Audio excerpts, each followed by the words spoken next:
Bonjour, soyez les bienvenus dans l'espace des livres et les plaisirs de Marc Page. Votre invitée est écrivaine, réalisatrice belge vivant à Montmartre. Elle était successivement enseignante, attachée de presse d'une maison d'édition, comédienne de théâtre et critique littéraire pour le Père Ubu, l'équivalent belge du Canard enchaîné. Mais c'est avant tout comme auteure qu'elle s'est fait connaître avec la publication d'un recueil de contes, de poésie, de romans, de nouvelles et de plusieurs pièces de théâtre.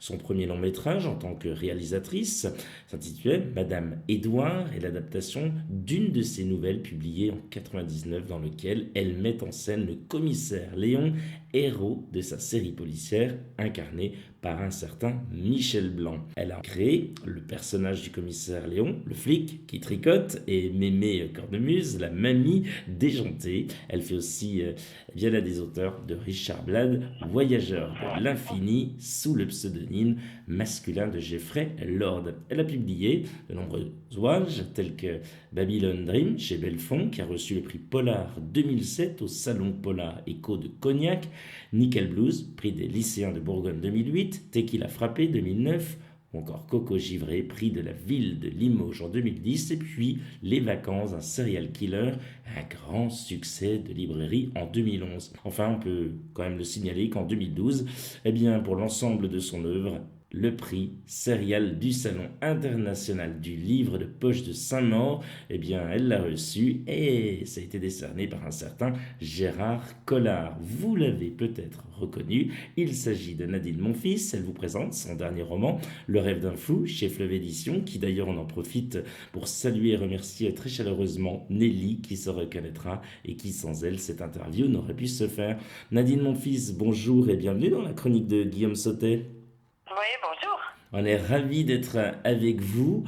Quel parcours, Nadine, avant de parler de votre super ouvrage, parce que oui, on s'est régalé avant de nous y plonger tous ensemble. On va s'intéresser à vous et notamment votre parcours. Mais quel parcours! Vous avez fait beaucoup de choses. On l'a dit, vous avez travaillé dans la presse, vous avez été attaché de presse pour une maison d'édition, vous avez été enseignante. Waouh, c'est fou, c'est Ouais, surtout, enrichissant. j'étais professeur de morale tout en écrivant des contes pour petites filles perverses. Mais c'est excellent. Racontez-nous, oui, ces années alors où vous avez enseigné, où vous avez attaché de presse, enfin, ça doit être enrichissant. J'ai fait plein de choses, mais j'ai surtout écrit depuis l'âge de 20 ans. Et sinon, j'ai fait un film, des pièces de théâtre aussi. Et j'ai travaillé 4 ans avec le réalisateur Valériane Dorovsik. Donc voilà. Et oui, comme tous les Belges, je suis assez éclectique en fait. Mais c'est toujours le même arbre, hein, c'est des branches différentes, mais c'est le même tronc d'arbre, quoi. C'est l'écriture. Oui, c'est l'écriture, le déclic. Et alors, il est venu, vous l'avez dit, à l'âge de 20 ans, mais il est venu comment ce déclic? À l'âge de 8 ans. À 20 ans, j'ai publié mon premier Ah, d'accord. livre, c'était des contes pour petites filles perverses qui avaient été illustrés par Léonore Fini. Et à l'âge de 8 ans, c'est un choc, c'est ma mère qui a fait couper un arbre dans le jardin et parce qu'un saule pleureur, parce qu'il perdait ses feuilles et voilà, elle aime bien tout ce qui est né à propre. Et ça m'a fait un tel choc parce que c'est mon grand-père qui l'avait planté. Et quand il est mort, j'allais me réfugier contre le tronc de cet arbre. Et puis voilà, tout d'un coup, je me suis retrouvée avec plus rien. Et je me suis mise à écrire pour sans doute sécher mes larmes, je ne sais pas, parce que les feuilles des saules pleureurs, c'est comme des larmes aussi. Donc voilà, j'ai plus jamais arrêté d'écrire. Quand bah, vous n'écrivez pas, qu'est-ce que vous aimez faire? Oui, quelles sont vos passions? Des bêtises. J'adore faire des bêtises. C'est vrai, car quel genre de bêtises? Ça, je peux pas dire. Mes petits jardins secrets. J'aime bien tout ce qui est espiègle et tout ce qui nous fait euh, rêver, tout ce qui nous rend vivants. Voilà. Je n'aime pas le quotidien, la monotonie, tout. Donc je clapote dans l'eau exprès pour faire des vagues.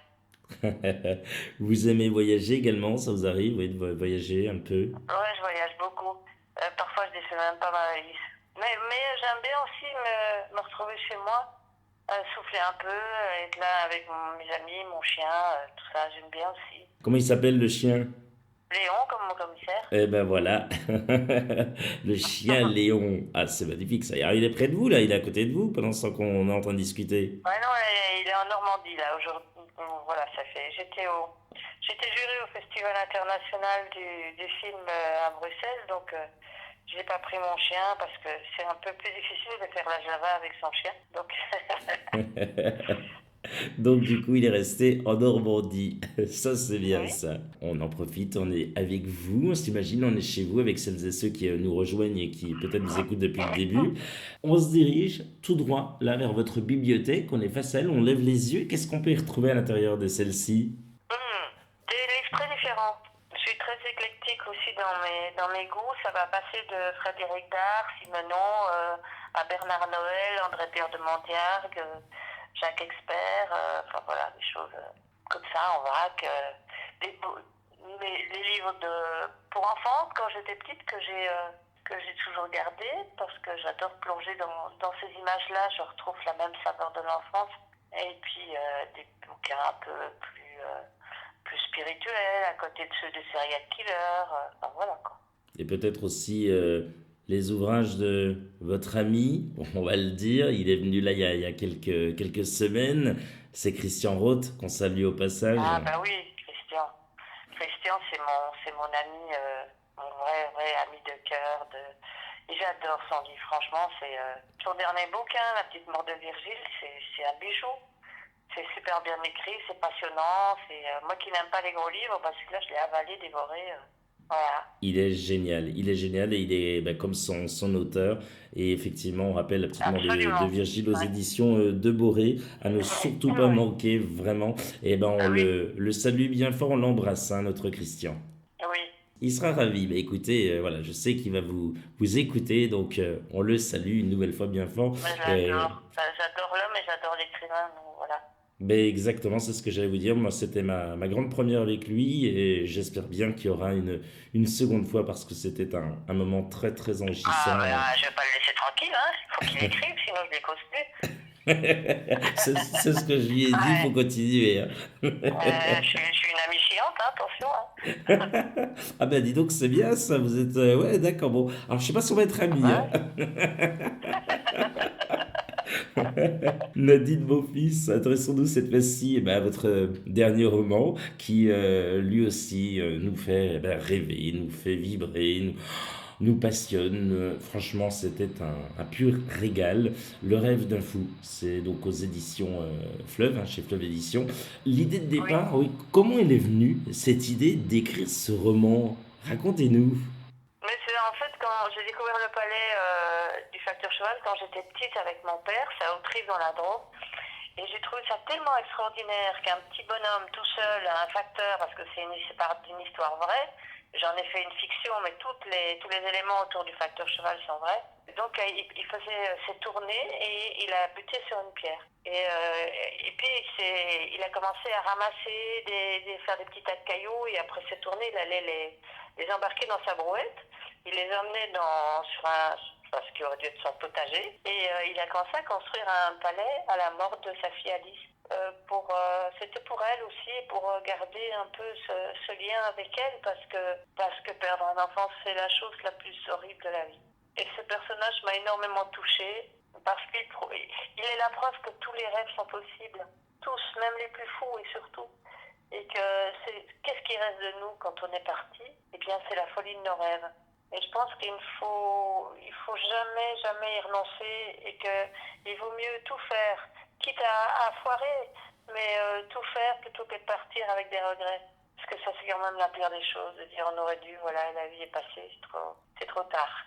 Il prouve que même quand on a eu des grands malheurs, et on peut faire des choses extraordinaires. Et puis, il est toujours resté debout. Moi, je sais pas, si j'aurais cette force-là, voilà, c'est là. Je sais pas, parce que perdre des enfants, pour moi, c'est impensable. Voilà. C'est un homme qui j'aime pas le mot leçon, mais qui nous prouve que il faut toujours tout faire et que voilà, voilà, ça me trouble, hein, ce personnage. Tout à fait, on sent que Voilà. vous êtes ému en parlant, tout à fait. C'est cette force de se dire que tout est possible dans la vie, que les rêves les plus fous, on peut les réaliser. Et effectivement, comme vous le Oui, dites, c'est de garder des traces. Et ce palais en est une. Voilà, les gens peuvent le voir et peuvent voir ce rêve qui a été réalisé.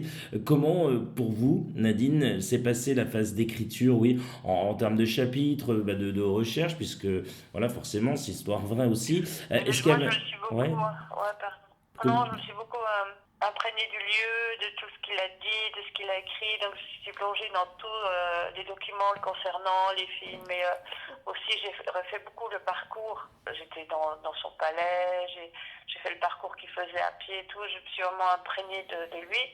Et quand je suis revenue, j'avais l'impression qu'il était perché sur mon épaule et que c'était une sorte de canal.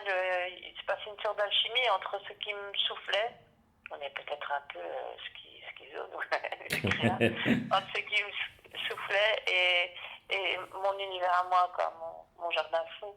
Donc, ça m'a. Oui, c'est ça, il murmurait des choses. ça tombe bien pour celles et ceux-là qui viennent tout juste de nous rejoindre et qui vous écoutent. Racontez-nous en quelques mots, oui, cette histoire si captivante et prenante que va vivre notamment Ferdinand Cheval, un roman, comme on l'a dit, que les plaisirs de marque-page et Espace des livres n'ont pas pu lâcher, tellement vous nous captivez du début jusqu'à la fin avec ce roman. Bravo Nadine. Merci, c'est sans doute parce qu'il m'a captivé aussi, ce personnage. On l'appelait fou, on disait que c'était un fada parce que on comprenait pas qu'il faisait pas un potager à la place d'un palais. Mais il était tout sauf fou. Ce sont les gens qui ne rentrent pas dans la folie, qui passent à côté de quelque chose. Parce que ça, c'est une belle folie, c'est une générosité, c'est un don. C'est aussi une manière de se connecter avec une autre énergie là-haut, si elle existe. Et je pense qu'il n'y a pas de hasard. Oui, vous pensez que le hasard ne... Non, il n'y en a pas. Non, il m'arrive des tas de choses depuis que j'ai écrit ce livre qui sont vraiment assez à la fois fortes, à la fois terribles, à la fois extraordinaires. J'ai jamais eu un moment de vie aussi intense que depuis que ce livre est sorti. Et c'est aussi, je sais pas, est-ce que c'est lui qui m'envoie des choses? J'en sais rien, je sais pas, mais c'est très étrange. À vous écouter, on a l'impression que oui, ce personnage est avec vous, en quelque sorte. Ben oui, oui, bien sûr, il est avec moi. Il m'a transmis quelque chose à transmettre aux gens parce que j'avais envie aussi. Moi, je trouve que l'humour c'est important. C'est pour ça que je gambade aussi dans ma cour de récré, quoi, en mon nez de clown avec mes cours de muse et que j'adore rigoler, j'adore faire rire les autres. Je suis un clown, mais j'aime comme tous les clowns, je suis aussi un clown triste et j'avais envie une fois de montrer une facette plus sensible mais surtout de donner de l'espoir aux gens et de leur dire allez-y, allez vers votre passion, quelle qu'elle soit. Hein, c'est pas, tout le monde n'est pas deux pour construire un palais, on peut faire d'autres choses. Mais du moment qu'on a une passion, elle nous aide à tout traverser. C'est ça qui est important. Et Nadine, on peut dire aussi que ben, c'est pas, enfin d'habitude, vous écrivez d'autres genres, et là vous êtes totalement dans un autre style, et vous vous en sortez avec brio et bravo. Bah oui, je sais rien faire d'autre, alors il vaut mieux voilà, que je fasse de mon mieux parce que je suis vraiment une clé en cuisine et en tout bazar, quoi. Donc, il vaut mieux que je sache au moins faire une chose, comme écrire. Je m'y applique avec ma folie. Je n'aime pas le mot s'appliquer, je m'y applique, c'est plutôt je m'amuse, même quand c'est tragique ou. C'est pas tragique le facteur cheval, non. C'est plein d'étoiles. Mais c'est gai aussi de décrocher des étoiles. Quels sont vos projets pour la suite, Nadine? Écrire. Voilà, écrire. Voilà, oui, plein de choses. J'ai des trucs en chantier. Là, aujourd'hui, j'ai écrit une chanson, par exemple. Une Non, chanson d'espoir, une chanson ah non, non, joyeuse, complètement non? barré. C'est vrai? Oh non, non, non. Ouais, ouais. Ah ouais. Excellent ça. Ah ben dis donc, on a hâte de découvrir ça alors. Ouais. Et puis alors d'autres manuscrits également qui sont en cours, c'est ça, hein? Oui, oui, j'en ai écrit trois là qui sont de côté que je vais relire, puis je suis dans un autre et sinon j'ai envie de m'occuper aussi des gens que j'aime. C'est important. C'est très important, tout à fait. Et on embrasse Oui, les gens que vous aimez, Nadine. oui. Passons tout de suite, si vous le voulez bien, à la minute cool pour terminer tout en douceur. Plutôt fraise ou framboise? Mhm. Les deux. On peut franchement aimer les deux. Allez, on Pourquoi met se les deux. limiter alors que la vie nous offre plein de fruits délicieux? Et Allons-y, il faut croquer à allons-y. plein dedans dans tout ça. Et J'adore la vie. soyons fous. Ah bah tiens, bien sûr. Citez trois mots qui, selon vous, définissent la Belgique. La Belgique. Chou de Bruxelles. Gueus lambic. Manneken-pis. J'en reviens là de Bruxelles, j'ai passé 8 jours extraordinaires. C'est, Eh, je sais pas, déjanté.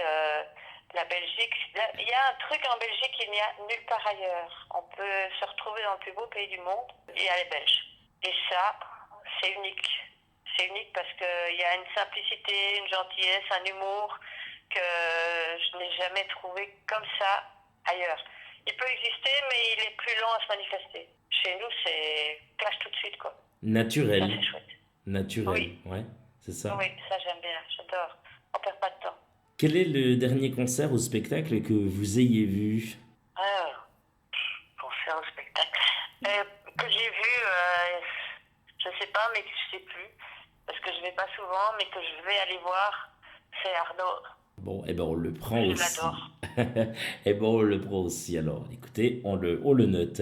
Il va venir chanter au Trianon. Oh, mais ça va être fantastique ça au Trianon. Ouais, Un ouais, cadre fantastique. ouais. Sinon, je suis une fan de Brel. De Jacques Brel? Oui. Ah ben ça, c'est mon idole absolue. Je Ah suis là à genoux quand je l'écoute. là. Ah, c'est Jacques Brel, c'est exceptionnel. C'est un grand. Ouais. Mais sinon, j'aime bien aussi Joséphine Baker. Hein. Ça me fait rire. Aussi, ah ben dis J'adore. donc, oui. Ouais. Oui, vous avez Elle a une des... voix de vive que j'aime bien. Aussi, oui, ben dis donc, vous avez des goûts, oui, plutôt éclectiques, Ouais. c'est vrai, tout à fait. Ah ben ça tombe bien, on parlait de musique, plutôt jazz ou rock? Ah, pourquoi choisir encore? J'aime bien les deux. J'adore Elvis Presley, Little Bob, tous ces gens j'aime bien. Et le jazz, ben oui, Armstrong j'aime beaucoup, mais plein d'autres aussi. Je suis pas fixée sur une musique, j'ai juste des coups de cœur avec des choses qui me rappent l'esprit. C'est comme l'Ottolénia par exemple, Marlène Dietrich, des choses comme ça. J'aime bien ça. Si vous étiez une ville, ce serait laquelle? Bruxelles. Je peux en choisir d'autres? Si vous voulez. Montmartre. Je dis pas Paris, hein, parce que Montmartre, c'est comme une libre, c'est autre chose. Bangkok et le Caire. Je suis jamais allée au Caire. Hein. Ah, vous êtes jamais allé au Caire? Non, jamais. J'ai envie d'y aller, c'est tout. Écoutez, peut-être un rêve qui pourra se réaliser, c'est tout le mal qu'on vous souhaite en tous les Canadiens. On espère que vous allez y aller au Caire, hein. Oui, j'aimerais bien. Ça peut être pas Oui. mal le Caire, oui, ça peut être pas mal. Nadine, attention là, ça peut être drôle également. Si vous aviez, Il y a quoi? oui, je dis ça va être plutôt drôle. Si vous aviez une anecdote drôle qui vous est arrivée, ce serait laquelle? Une anecdote drôle qui m'est arrivée. Moi, c'est mes fils qui me font chaque fois des blagues. Il y a un été où ils m'ont fait croire qu'il y avait des drones au-dessus de mon jardin et que les drones, ils observaient tout ce que je faisais et puis ils ont monté tout un truc, mais de dingue, ça a duré 3 jours d'ailleurs, avec quelqu'un, c'est trop long à expliquer, mais quelqu'un qui était de l'autre côté, enfin, avec qui je communiquais par ordinateur et qui observait tout ce que je faisais et qui savait des tas de choses sur moi. Donc une personne extérieure qui parlait via l'ordinateur et je voyais pas cette personne. Donc je croyais dur comme fer tout ce qu'ils me racontaient. C'est un montage qu'ils m'ont fait tous les deux, mais un truc de fou. Et ils adorent parce que je suis vraiment, moi je suis un enfant, donc on m'attrape comme on veut. Et donc ils m'ont souvent fait des trucs comme ça. Moi ça me fait énormément rire parce que ça m'amuse beaucoup de me faire attraper comme ça. C'est excellent Je suis une ça. grande naïve et je sais en plus que je sais qu'ils vont, voilà, que c'est des farceurs, mais chaque fois ça marche, donc ils continuent. Enfin, Nadine, si vous aviez, ça tombe bien, le titre de votre livre, mais si vous aviez un rêve, ce serait... Ah, je peux pas le dire, je peux pas le dire. C'est trop, comment dire, c'est une histoire d'amour. Ben, on va croiser les doigts, on croise tout pour que Ah, ça je se suis réalise. une grande romantique. J'ai toujours aimé les histoires d'amour. Bah non, pas vous? Si, c'est génial. Être aimé, aimer, c'est la plus belle des choses. Ben oui, on se sent... C'est comme si on touchait à quelque chose de magique, de divin, je sais pas. C'est comme si on se baladait avec un petit ange dans un ballon rouge. Nadine Monfils, rappelons que vous êtes l'auteur du roman Un rêve de fou chez Fleuve Édition. Merci infiniment d'avoir accepté l'invitation de la chronique de Guillaume Sautet, Ah, mais c'est un plaisir. C'est moi qui vous remercie, c'est très gentil. mais avec Merci beaucoup. un immense également plaisir. Et vous revenez quand vous le souhaitez. La maison est ouverte. Prochain livre. Eh ben c'est noté Nadine. Merci à vous et merci à Nelly aussi. Je vous en prie, on l'embrasse une nouvelle fois Nelly. Rendez-vous très Merci. prochainement pour un nouveau numéro et de nouvelles aventures littéraires. Prenez soin de vous, bonne lecture, salut.